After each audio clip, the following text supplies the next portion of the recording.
Pepito Alvarez, and of course Congressman Ompong Ordanes. Any motion? Mr. Chair, I just move that we dispense with the calling of the roll. Second. Are there any objections? Hearing none, same is approved. Mr. Chair, I move also that we dispense with the reading of the minutes that we held on November 26 and approve the same. Second. Are there any objections? Hearing none, same is approved. We would like to recognize the presence of Congressman Swansea and of course Congresswoman Castro. This is the 6th meeting of the Murang Pagkain Super Committee, and let me start by with some kind of presentation. These are the preliminary findings for the Murang Pagkain Super Committee.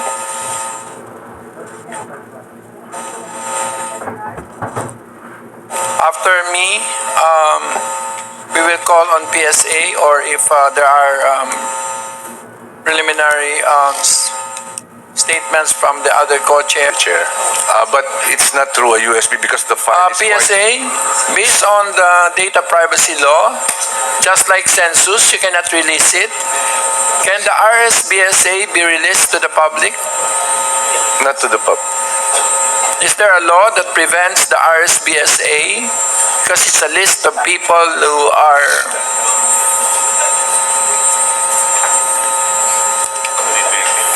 So before that, before you answer, you can consult your lawyer. May I recognize former Congressman Rafael Mariano, Congressman for our co-chair, Thank you, Mr. Chairman. Representative Virginil Biron, Congressman Ambrosio Boy Cruz Jr., Congressman Yevgeny Vincent E. Emano, Chair. our co-chair, and of course, Congresswoman Arlene Brosas of Gabriela. Senadora.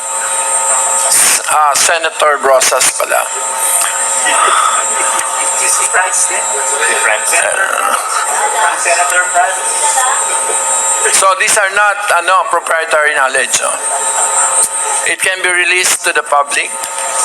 Sir, our policy is if we do not release it on our website or officially, it's subject to data privacy. And RSBSA is, although PSA is in charge of data collection, I think the PSA is not the owner of the data. I just wanted you a guidance to ASIS. Anyway, ASIS can answer for himself now. Sir, what we are submitting is actually not the names, but the number of farmers, things like that. The summary already. That's what we're going to submit. Okay lang ba sa iyo, Castro? Oh, it satisfies, sir. So it's okay. Can you go back to the list, the missing links?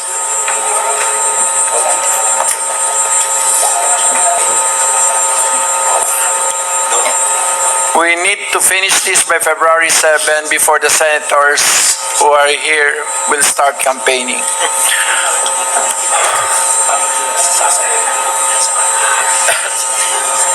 So, since wala pa yung listahan, can we start now with PSA? Installed na ba yung presentation na? Okay, PSA, you are now hereby recognized. Please identify your name and your position in PSA. Thank you very much, Mr. Chair.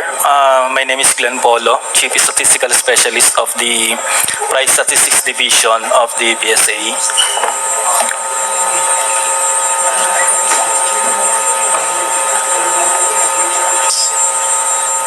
Mr. Chair. Empirical disequilibrium. Mr. Chair. Yes, Congresswoman Castro. May I intervene?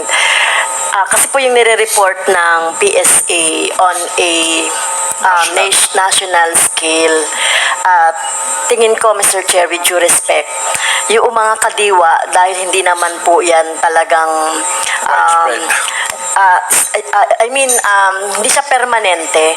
So, ang permanente, Mr. Chair, yung nakikita natin sa palengke, sa mga supermarket. So, yun po yung nire-report. Kung nakakabili tayo ng mga 37, so, that is exceptional, no? Pero, tama ba, PSA?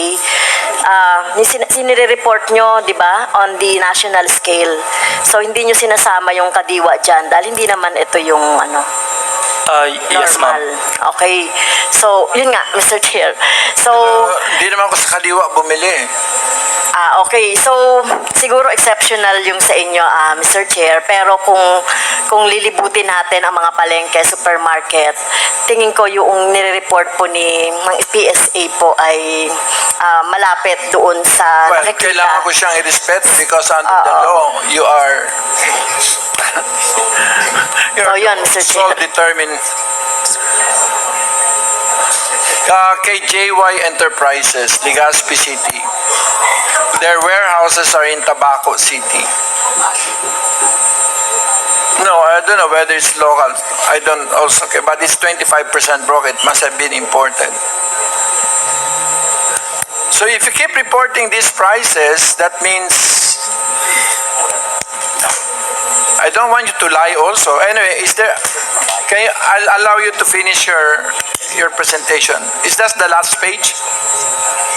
Sir, yung graph lang po ng pang well-milled rice naman. But, sir, let me explain kung paano yung survey design namin when it comes Po sa isda eh. Kasi sa palengke, halimbawa, 200 ang takbo ng presyo ng bangus. Sanay na yung tao sa 200 na bangus. Sanay na sila ng 150 na presyo ng tilapia.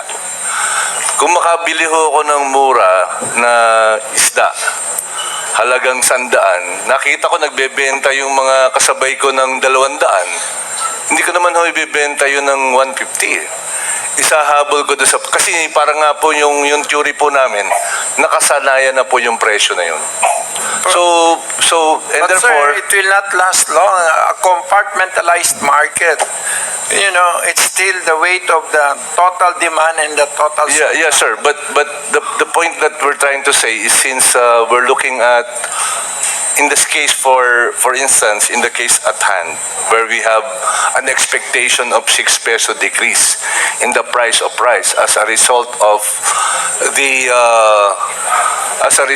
tariff reduction. So how come I can buy rice at 37?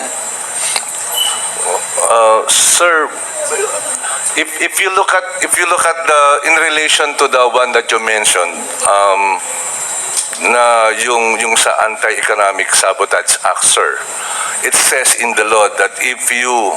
So it is the retail where the problem is. I think, sir, nandoon po. At saka din, sir, sa tingin ko, kasi ngayon yung presyo po ng palay, 15 na lang. Wag na muna yan, sir. Pag-usapan muna natin yung nandito sa harap. I mean, basically the report, which shows that wholesale is 47 and the retail is 53.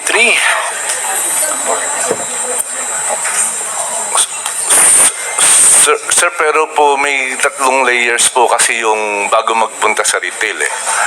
Meron kayong, sir, example lang po, yung nakita po namin last time during our meeting. So meron pong, halimbawa, meron po kasing wholesale po na nanggagaling sa importer. May bibili po sa kanya yung dealer. Wholesale din po yon. Yung dealer po dadalhin sa retailer. So medyo kung titingnan po namin, hindi naman po siya isang pasa lang. When we talk about retail, normally, hindi ho yun from the source. May dinadaanan pa pong iba eh. Kaya ho siguro yung chain pa has to be addressed. The shorter the chain, therefore, like, kung bumili po kayo sa rice mill, sir, 37, posible po yun. Pero kung bumili No, po it's kayo... not nang posible. Sir, nangyari. Opo, yes, sir. Yun po yung mangyayari. Pero kung bibili po tayo sa... I've been buying rice at 37 since December till now. Since yesterday, I bought again. Because my entire coastal area and all my islands are starving because they cannot go out to shore. Because of the rains, because of the likely, gale sir. warning. We've been Most- under gale warning for 47 days. most likely, sir, baka po local rice yun. Anyway, can I just go to Kadiwa? Sino ba yung kasama ni Speaker tsaka ni Inverga na pumunta sa Bulacan? Sino sa DA? Sa Bulacan. Yung nagsabi ka na di ka makapresent dahil nandun ka na sa Bulacan. Yes, thank you, Mr. Chair. Anyway, I was with Congressman Toto Swansing, and I was with Congresswoman Janet Garin. But just to give a little perspective on the meeting, Mr. Chair, what transpired there is that we tried to trace the supply chain. So it was then justified by a few of the importers. If I may ask, Mr. Chair, is Ms. Weng Sadikon here? So I think ang naunawaan din po natin doon, Mr. Chair, is that as expressed earlier by one of the rice importers in the previous meetings, sabi po nila na sila po ay ang mga importers will make a markup of about 2 pesos. It will be passed on to a wholesaler, again, with a markup of 2 pesos, passed on to a dealer na meron pong markup na another 2 pesos, and the retailers pumapatong po ng 5 pesos. So napakalaki po ng so halos 11 pesos na po mula sa wholesale price na so this is something I think that the committee will have to address, the supply chain. With that, I hope that the Department of Agriculture, with all its commodities, can we please submit to us a supply chain analysis of every commodity para at least maintindihan natin yung problema ng lahat. So yun, Mr. Chair, yung nangyari po doon, and I think probably later on from our importers who are invited today, baka pwede pa tayong malinawan, and I know we have retailers also here, so we could address, and we do not want to put the blame, I don't want to put the blame, Mr. Chair, dun sa mga retailers naman, because sa kanilang side naman is that they are also incurring high costs, so nagtataas po yung pwesto nila sa kanilang palengke, at meron din po silang charges, I think, incurred na may ticket po sinisingil din ng mga local government units on a daily basis. So these are things that I think DA, DTI, and I think with the stakeholders, the various sectors, dapat hopefully, Yusek Asis, we can work on this, na ma-downsize natin yung supply chain. So I think, Mr. Chair, dun sa query ninyo, kung nabilihan po natin is a wholesaler, mura po talaga, pero yung across, baka po market masters, dumadaan pa po sa market masters, meron pang additional cost pa po dun sa mga market masters. So again, I hope, Mr. Chair, I gave some enlightenment dun sa ilan sa mga na-pick up po natin na mga observations sa mga pangyayari po sa presyo. Medyo nagkakaroon po tayo ng konting understanding po dito. Thank you, Mr. Chair. Mr. Chair, very short. Yeah. Sir, please. Yeah. Mr. You're Chair, upfront would recognized. like to submit the opening statement of our Chair Vergara, to Okay, the committee. And secondly, Mr. Chair, would I just like to ask the DA or NFA if they do agree with the prices, the findings of PSA?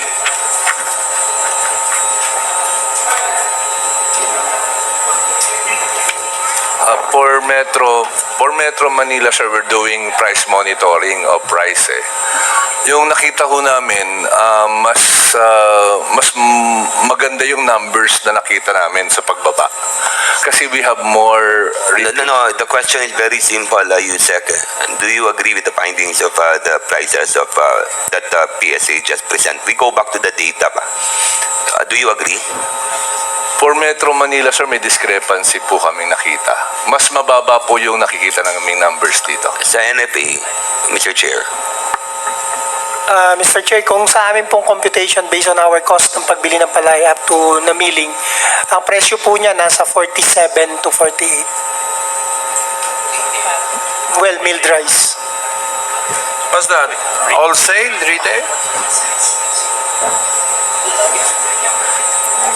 Iba po kayo kasi sa amin, kaya ibenta po namin ng ilan sako sa DSWD or sa it's the same price. Direct cost po yun. Yeah, Mr. Chair, the question was very simple. Do they agree with the pricing of PSA?